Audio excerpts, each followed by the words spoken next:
man maa ngi tudd Pape Jean Gningue man maay coordonnateur bi nga xam ni dañoo jug pour xeex ak yelleefu xale yi nu gaañ ci lycée Malick Sy vraiment di ko ñaawlu di wax loo xam ne la lu metti la lu dal ci askan bi dal ci njaboot gi metti àdduna metti ñëpp metti aussi tamit famille bi nga xam ni ñun ak ñoom noo dëkk ci Sud Stade ñi ngeen fii gis nag ay proches victimes yi lañu ay camarades de classe victimes yi lañu ay élèves au lycée Malick Sy lañu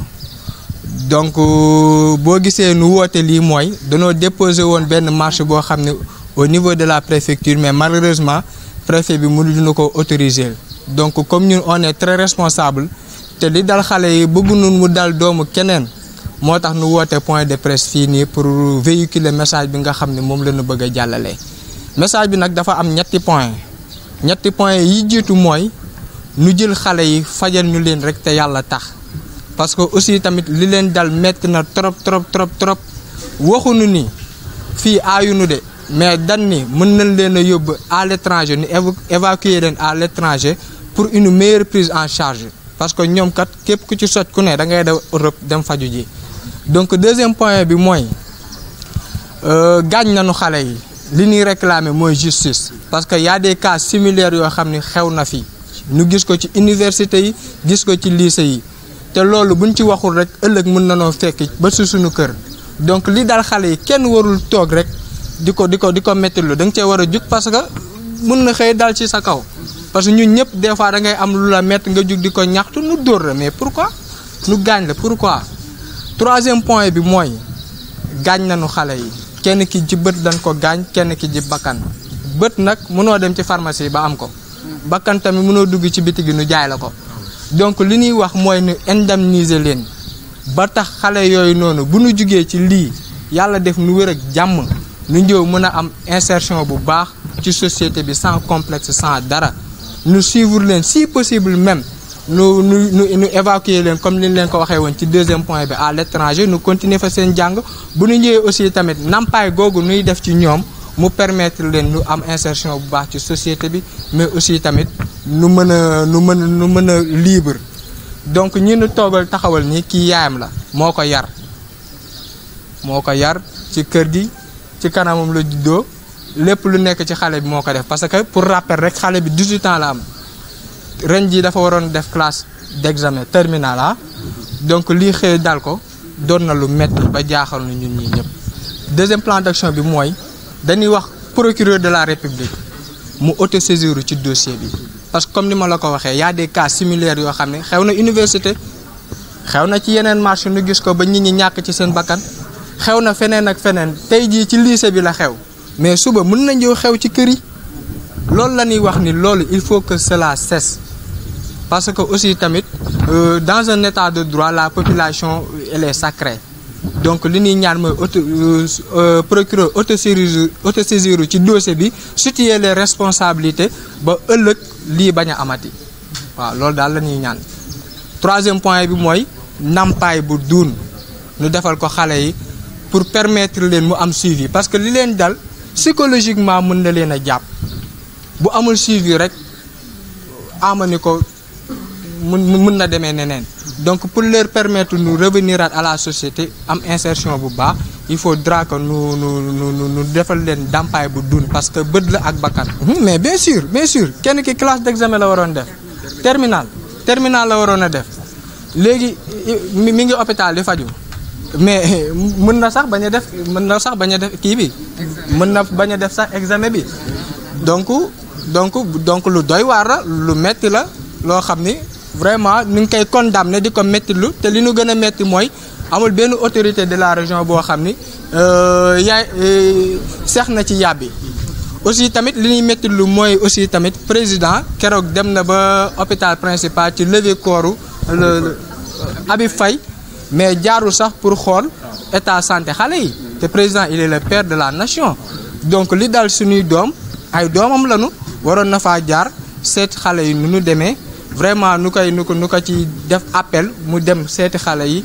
jéem a waxtaan ak famille bi daal loolu tamit bëgg nañ ko ci. Monsieur le préfet du département de Thiès vient d'interdire par arrêté numéro 000 0010 100 PDH la marche que nous jeunes des quartiers sud-est de Lat Dior, Fayou, Mbour 3, de Thiès-Ouest de manière générale, voulions organiser ce jeudi 3 mai en soutien à nos frères Amady Touré et Ousmane Mbaye, tous deux élèves au lycée Malick Sy, grièvement blessés le 23 et 24 avril 2018 lors d'échauffourées avec les forces de police pour les motifs ci-après. Manque d'effectifs pour l'encadrement de la marche, risque réel de troubles à l'ordre public. Cette marche était organisée de concert avec les élèves des lycées et collèges de la commune de Thiès, solidaires de leurs camarades gravement impactés par la répression policière sauvage qui s'est abattue sur eux en ce jour fatidique des 23 et 24 avril 2018. Voici donc la déclaration que nous avions prévu de lire à l'issue de la marche de ce jour. Nous, élèves des lycées et collèges de la commune de Thiès, nous, jeunes des quartiers de la commune de Thiès-Ouest, nous, jeunes de la commune de Thiès, dénonçons la répression policière aveugle qui s'est abattue sur nos frères dont le seul tort a été d'exiger leur droit légitime à l'éducation suite à la longue grève des enseignants du Sénégal. Ensuite, nous exigeons la prise en charge médicale de ces victimes de la répression policière dans des structures appropriées au pays et leurs évacuations à l'étranger si cela s'avérait nécessaire. Enfin, et surtout, exigeons une indemnisation conséquente et diligente de ces jeunes qui porteront à vie les stigmates de ces funestes événements et dont l'état de santé nécessitera pendant très longtemps encore un suivi médical et psychologique. Man maay Marème Sy maay soxnay papam maa ko yar depuis bu mu amee ay 56 ans je l'ai vu grandir mënuma ko réaliser sax damay tëdd ba xaaju guddi jóg damay ne ndax lii am maa la dal wala dalu ko damay dox di waxtu sax musuma woon imaginer lii mais yàlla nag mooy tege te nañu nangu dogalu yàlla mais lu may gën a wax ministre de l'intérieur ndax xool ñii muy recruter amuñu benn professionnalisme ñun daaw nañu grève Malick Sy 88 bu mu gënee tàng mais policier musul jël lacrymogène sànni ko si suñu kaw da koy rouler ñëpp a daw mu tàq ñëpp a daw mu disperser mais policier boo xam ne moom mooy protéger population di mati population loolu du police nañu xool ñun suñuy pap ay policier lañu woon suñu nijaay ay policier lañu mais musuñu def façon bu mel nii di jël ay lakk ay xale yu ndaw nga leen di tiire kii def leen nii dana am cas de conscience su tëddee du nelaw su tëddee dana toogaat xool ñii mu yàq seen àdduna à vie ay stigmate yoo xam ne moom la ñuy demee à vie 18 ans nga yàq nii àdduna xale bi carrière am yëpp il voulait être un militaire un officier militaire doona wax ne Marème damay jàng su ma amee bac dem dafi ENAWA